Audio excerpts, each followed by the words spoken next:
Sebenarnya kita sadar, kita adalah satu-satunya alasan kenapa hidup kita nggak berubah. Bukan karena keadaan, bukan karena orang lain, tapi emang karena kita sendiri. Kita terlalu banyak alasan. Kita nggak punya skill, kita nggak punya modal, atau nunggu waktu yang tepat. Aku sendiri baru nyadar setelah setua ini, ternyata itu semua adalah omong kosong. Kalau kita cuma nanya fokus pada nunggu momen, hidup kita nggak akan berubah. Itu yang aku sadarin. Maka dari itu, aku sadar kalau perubahan itu datangnya dari dalam diri kita sendiri. Halo, assalamualaikum sobat ngarit yang budiman semuanya. Jadi dalam kesempatan hari ini aku pengen sharing beberapa kesalahan aku yang dulu aku lakuin untuk dijadikan pelajaran untuk sobat ngarit yang budiman semuanya, dan tentunya untuk mengingatkan diri aku sendiri nanti di masa depan ketika aku memutar video ini lagi. Oke, langsung aja. Kesalahan pertama aku, takut melakukan langkah pertama. Dulu aku terlalu berfokus pada aku belum punya skill, aku belum punya kemampuan. Nah, ternyata itu yang membuat aku jadi stuck, cuma jadi kayak gini-gini aja, gitu-gitu aja udah dari dulu. Ternyata pada kenyataannya, kalau kita mau memulai, kita nggak perlu nunggu jadi seorang ahli dulu. Kita jalan dulu pelan-pelan. Yang terpenting adalah keinginan kita sendiri yang kuat gitu teman-teman. Ya kan, karena memulai itu jauh lebih penting daripada kita nunggu jadi ahli dulu dalam satu bidang gitu kan. Kalau mau mulai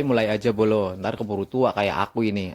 Akan tetapi kalau kita belum siap untuk memulai langkah sekarang, ya kita nggak perlu memaksakan diri gitu. Jangan terlalu keras, jangan terlalu kasar sama diri sendiri juga bolo. Karena membuka ruang untuk memaafkan kesalahan-kesalahan kita di masa lalu itu juga penting. Kita seringkali terjebak menyerahkan diri sendiri sehingga kita malah jadi takut untuk memulai langkah awal dan justru takut untuk memulai. Padahal kita sadar orang yang jauh di depan kita, mereka juga melakukan satu langkah kecil dulu. Jadi sekarang aku fokuskan untuk menolak kalah, menolak tua, dan menolak mantan. Kesalahan kedua aku selalu merasa keadaanku yang paling buruk, aku yang paling terzolimi, aku yang paling menderita. Seringkali kita ngerasa hidup kita ini yang paling berat, sehingga pas masalah datang kita langsung tenggelam dalam pemikiran kalau dunia ini tuh paling gak adil sama kita. Sebenarnya semua itu hanya persepsi teman-teman, asumsi yang kita buat-buat sendiri. Mungkin karena kita sudah terbiasa melihat hidup teman-teman kita itu asik, enjoy, chill, kayaknya sukses gitu. Sehingga ketika masalah datang, kita merasa kita adalah orang yang paling terzolimi di dunia ini. Pada kenyataannya sebenarnya orang-orang juga punya masalahnya sendiri. Hidup kita memang berat, tapi aku yakin hidup aku juga bukan yang terburuk. Ternyata yang membedakan kita dengan orang lain adalah cara kita merespon masalah itu sendiri. Ada orang yang ketika diputusin pacar, terus dia lari-lari telanjang sambil ngorek-ngorek selokan, terus masuk gorong-gorong. Ada juga yang nangis, ada juga yang ketika diputusin pacar langsung ambil wudhu, pakai sarung, terus sembahyang, terus berdoa sama Tuhan, ya Allah tolong sebut nyawanya. Waduh, kok jadi negatif semua ya.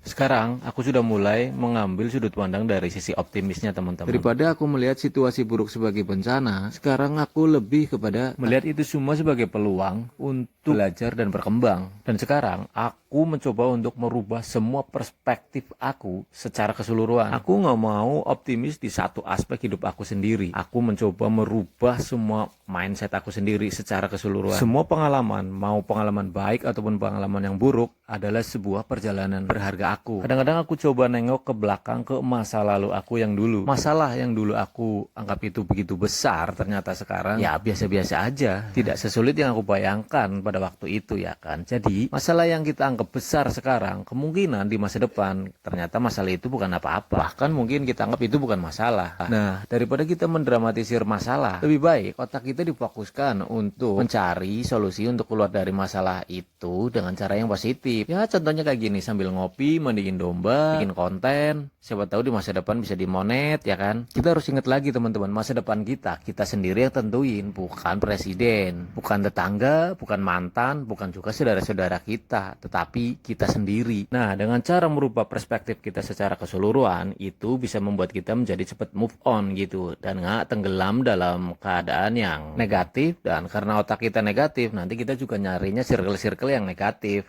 Ya kelanjutannya ya udah, kita udah tahu dong, kita bakalan terpuruk lebih dalam lagi. Sekarang aku melihat kesulitan sebagai batu loncatan teman-teman, bukan sebagai penghalang. Oke, next, kesalahan ketiga aku terlalu terobsesi dalam sebuah kepastian. Aku cenderung ingin mencari kontrol atas hidup aku sendiri, pengen tahu apa yang akan terjadi, kapan dan gimana. Padahal yang namanya kepastian itu cuma ilusi. Karena kalau kita terlalu bergantung pada kepastian, malah bikin aku jadi takut ngambil resiko. Padahal yang namanya resiko adalah bagian yang nggak bisa dipilih dipisahin dari kemajuan. Nggak ada resiko berarti nggak ada inovasi. Ya alhamdulillahnya aku keburu sadar gitu. Ya itu dari hasil ngerubah perspektif aku secara keseluruhan. Dan semua kesadaran itu, semua perubahan yang aku alami itu bukan berasal dari saudara, orang tua, guru, presiden, apalagi mantan. Kebanyakan aku dapat merubah perspektif aku itu dari teman-teman nongkrong, circle aku, teman ngarit, teman ngopi, konco mendem, dan konco ngode. Sekarang aku bisa melihat orang-orang yang sukses di depan aku adalah orang-orang yang berani menerima ketidakpastian. Dan mau nggak mau, suka tidak suka, kita harus tetap melangkah menuju ketidakpastian. Tapi ketidakpastian itu nggak perlu ditakuti. Yang sering kali kita jadi takut sama ketidakpastian itu karena kita terlalu fokus pada penilaian orang lain. Kita tuh khawatir akan penilaian orang, apa kata orang gitu kan. Aduh, gimana nih jadinya kalau kita gagal. Nah, kita tuh takut dihakimi, takut dikritik, takut diomongin gitu kadang-kadang. Padahal kan opini orang itu bukan penentu kesuksesan kita atau kegagalan kita juga. Ya emang, kadang-kadang emang ada teman kita atau orang yang kita kenal itu sotoy gitu kan, sok tahu, sok intelek. Kalau kita lagi nyungsep, lagi gagal, lagi bangkrut, baginya tuh nasehatin gitu. Harusnya tuh ngasih modal, ngasih rokok, itu aja udah cukup.